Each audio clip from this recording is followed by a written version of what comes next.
السلام علیکم پیارے ناظرین۔ رمضان کے روزے اسلام کے بنیادی ارکان میں سے ایک ہے۔ یہ روحانی عکاسی، عقیدت اور خود نظم و ضبط کا مہینہ ہے۔ روزے میں فجر سے غروب آفتاب تک کھانے، پانی اور دیگر دنیاوی لذتوں سے پرہیز کرنا شامل ہے۔ تاہم روزے کی حالت میں ہم بستری کے حوالے سے کچھ غلط فہمیاں پائی جاتی ہیں۔ آج ہم اس بات پر بات کریں گے کہ روزے کی حالت میں ہم بستری کی اجازت ہے یا نہیں۔ رمضان المبارک کے دن میں جمع کرنا حرام ہے اور اس سے روزہ ٹوٹ جاتا ہے۔ مسلمانوں پر لازم ہے کہ وہ روزے کے اوقات میں ایسی سرگرمیوں سے گریز کریں اور پاکیزگی برقرار رکھیں۔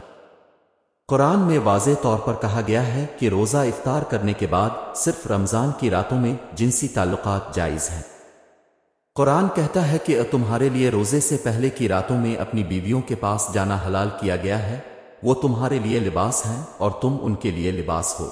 اللہ جانتا کہ تم اپنے آپ کو دھوکہ دیتے تھے، اس لیے اللہ تعالیٰ جانتا ہے تمہاری توبہ قبول کر لی اور تمہیں معاف کر دیا، لہٰذا اب تم ان سے تعلقات رکھو اور جو اللہ نے تمہارے لیے لکھ دیا ہے اسے تلاش کرو اور کھاؤ پیو یہاں تک کہ صبح کا سفید دھاگا تم پر سیاہ دھاگے سے نمایاں ہو جائے۔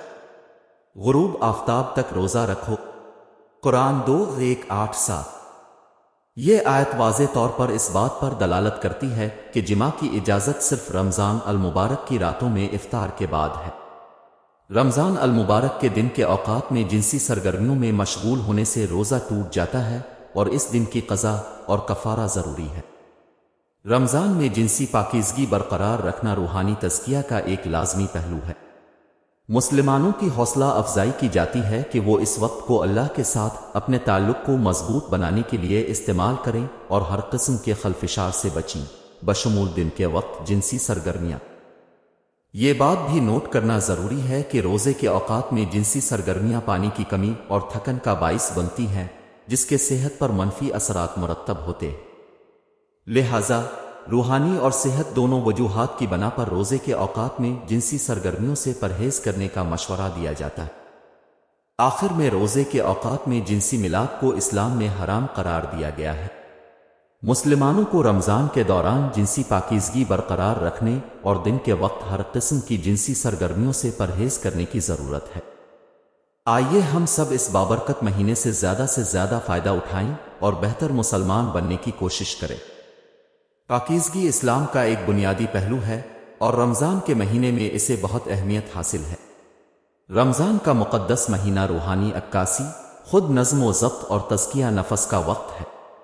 مسلمانوں کو عبادات میں مشغول ہونے اور اپنے گناہوں کی معافی مانگنے کی ترغیب دی جاتی ہے۔ رمضان المبارک میں پاکیزگی کا ایک ضروری پہلو جسم اور روح کی صفائی کو برقرار رکھنا ہے۔ جسمانی پاکیزگی کو برقرار رکھنے کے لیے مسلمانوں کو بعض عبادات جیسے وضو سے اور نماز سے پہلے غسل کرنے کی ضرورت ہے۔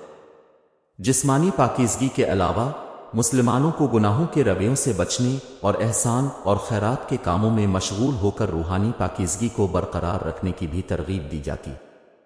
مسلمانوں کو نہ صرف کھانے پینے سے بلکہ منفی رویوں جیسے جھوٹ، غیبت اور گپ شپ سے بھی روزہ رکھنے کی ترغیب دی جاتی ہے۔ رمضان میں جنسی پاکیزگی کو برقرار رکھنا بھی پاکیزگی کا ایک اہم پہلو ہے۔ رمضان المبارک کی صرف راتوں میں جنسی سرگرمیوں کی اجازت ہے اور دن کے وقت جنسی سرگرمیوں میں مشغول ہونا روزہ کو باطل کر دیتا ہے۔ مسلمانوں کو جنسی پاکیزگی کو برقرار رکھنے اور روحانی سرگرمیوں پر توجہ دینے کے لیے دن کے وقت ہر قسم کی جنسی سرگرمیوں سے بچنے کی ترغیب دی جاتی ہے۔ پاکیزگی کا تصور ماحول اور برادری کو شامل کرنے کے لیے ذاتی طرز عمل سے آگے بڑھتا ہے۔ مسلمانوں کی حوصلہ افزائی کی جاتی ہے کہ وہ اپنے ارد گرد کو صاف ستھرا رکھیں اور ماحول کو آلودہ کرنے سے گریز کریں۔ دوسروں کے تئیں خیرات اور مہربانی کے اعمال کمیونٹی کی پاکیزگی کو برقرار رکھنے اور مسلمانوں کے درمیان بھائی چارے بہن چارے کے رشتوں کو مضبوط بنانے میں بھی مدد کرتے ہیں۔ آخر میں پاکیزگی اسلام کا ایک بنیادی پہلو ہے اور رمضان کے مہینے میں اس کی بہت اہمیت ہے۔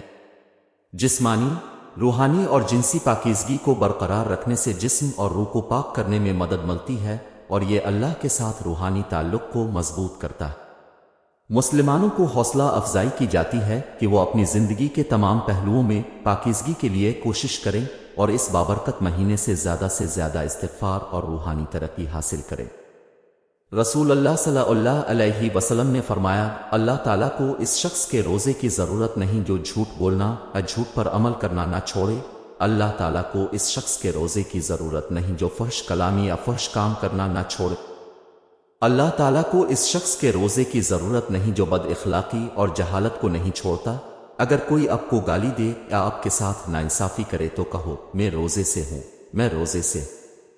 سنن ابن ماجہ کتاب 7 حدیث 1666۔ اسلام میں رمضان کے مہینے میں روزے کی حالت میں دن کے وقت جمع کرنا گناہ کبیرہ سمجھا جاتا ہے اور اس سے روزہ ٹوٹ جاتا ہے۔ جنسی عمل سے روزہ توڑنے کی سزا۔ رمضان المبارک میں جمع میں روزوں کی قضا اور کفارہ ادا کرنا شامل ہے۔ رمضان میں جمع سے روزہ توڑنے کا کفارہ 60 دن لگاتار روزہ رکھنا، 60 مسکینوں کو کھانا کھلانا، ایک غلام آزاد کرنا ہے۔ اگر وہ شخص ان شرائط میں سے کسی ایک کو بھی پورا نہ کر سکے تو اسے چاہیے کہ اللہ سے معافی مانگے اور سچی توبہ کرے۔ یہ نوٹ کرنا ضروری ہے کہ اسلام بخشش اور رحم کی ترغیب دیتا ہے اور اللہ سب سے زیادہ بخشنے والا اور رحم کرنے والا ہے۔ مباشرت کے ذریعے روزہ توڑنے کی سزا مسلمانوں کے لیے رمضان میں جنسی پاکیزگی برقرار رکھنے اور اس بابرکت مہینے کے تقدس کی پاسداری کی یاد دہانی ہے۔ استغفار اور توبہ ہمیشہ ان لوگوں کے لیے دستیاب ہے جو خلوص نیت سے اس کے طلبگار ہیں۔